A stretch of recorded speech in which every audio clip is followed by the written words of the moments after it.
नमस्कार, स्वागत है आपका उत्तर भारत लाइव में और आपके साथ हूं मैं करीना भट्ट। शाम का बुलेटिन में बात करेंगे आज की बड़ी और अहम खबरों की। तो चलिए शुरू करते हैं फटाफट 30 और सबसे पहले रुक करते हैं उत्तराखंड की खबरों का।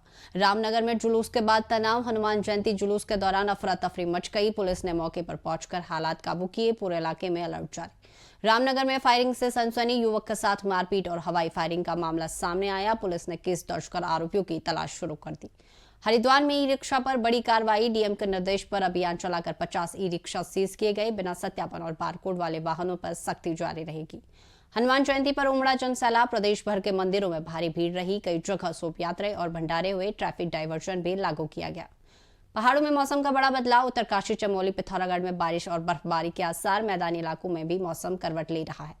चारधाम यात्रा की तैयारियां तेज। प्रशासन ने यात्रा को लेकर सुरक्षा और सुविधाओं के इंतजाम तेज कर दिए हैं। सभी व्यवस्थाएं अंतिम चरण में।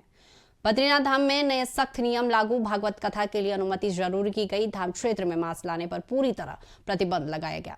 ऊर्जा संकट का असर। लकड़ी की मांग बढ़ी और गैस अनिश्चितता के बीच लोग पारंपरिक ईंधन की ओर लौट रहे हैं। लकड़ी की कीमतें 1500 रुपए प्रति कुंटल तक पहुंची। देहरादून एयरपोर्ट का समर स्केड्यूल जारी। अब 12 शहरों के लिए 34 उड़ानें संचालित होंगी। यात्रियों को बेहतर कनेक्टिविटी मिलेगी। चंपावत में रोजगार मेला। युवाओं को रोजगार के मौके दिए गए। कई कंपनियों ने मौके पर ही इंटरव्यू लेकर चयन किया। अब रुक करते हैं देश की बड़ी खबरों पर। तो संसद में सीएपीएफ बिल पास। राज्यसभा में बिल पास होते ही विपक्ष ने वॉकआउट किया। सरकार ने इसे सुरक्षा सुधार की दिशा में अहम कदम बताया। दिवालिया संहिता संशोधन बिल मंजूर। नए प्रावधानों से कंपनियों के रिजोल्वेशन प्रोसेस को तेज करने का दावा किया गया। अमरावती राजधानी बिल पास। लोकसभा में आंध्र प्रदेश से जुड़ा अहम बिल पारित हुआ। राज्य की प्रशासनिक दिशा तय हो गई। भारत का रक्षा निर्यात रिकॉर्ड स्तर पर। रक्षा निर्यात 38,424 करोड़ रुपए पहुंचा, या पिछले साल से करीब 62% की बड़ी बढ़त है। जनगणना नियमों में सख्ती। नियम तोड़ने वाले अधिकारियों पर जेल और जुर्माने का प्रावधान। सहयोग न करने वालों पर भी कार्रवाई तय। रुपये की मजबूत वापसी। आरबीआई ने दखल से रुपया 93.19 प्रति डॉलर तक पहुंचा। बाजार में स्थिरता के संकेत मिल रहे। नक्सलवाद के खात्मे के करीब देश। गृह मंत्री ने कहा झारखंड का 95% इलाका नक्सल मुक्त हो चुका है। अभियान अंतिम चरण में है। नीतीश कुमार को Z+ सुरक्षा जारी। सीएम पद छोड़ने के बाद भी उन्हें हाई सिक्योरिटी मिलेगी। जल्द नई राजनीतिक भूमिका संभव। शेयर बाजार में बड़ी तेजी। सक्सेस 1000 अंकों से ज्यादा उछला। वैश्विक संकेतों से निवेशकों का भरोसा बढ़ा। क्रूड ऑयल $100 के पार। तेल की कीमतों में उछाल से महंगाई बढ़ने की आशंका। भारत पर भी असर पड़ सकता है। चलिए अब रुख करते हैं विदेश की बड़ी खबरों का।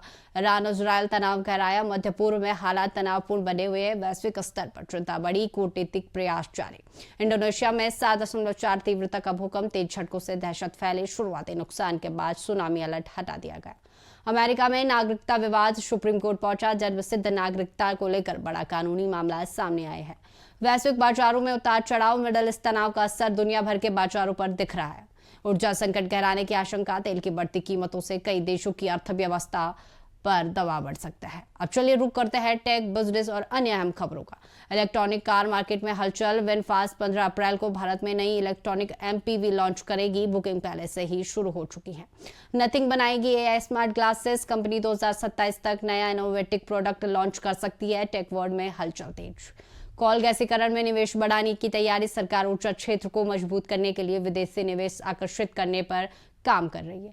पर्यटन सेक्टर पर ईंधन संकट का असर। महंगे फ्यूल से बुकिंग घटी। लोग अब छोटी यात्राएं ज्यादा पसंद कर रहे हैं।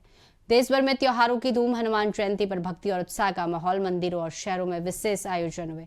तो चलिए फिलहाल के लिए बस इतना ही। बने रहे उत्तर भारत लाइव के डिजिटल प्लेटफॉर्म के साथ।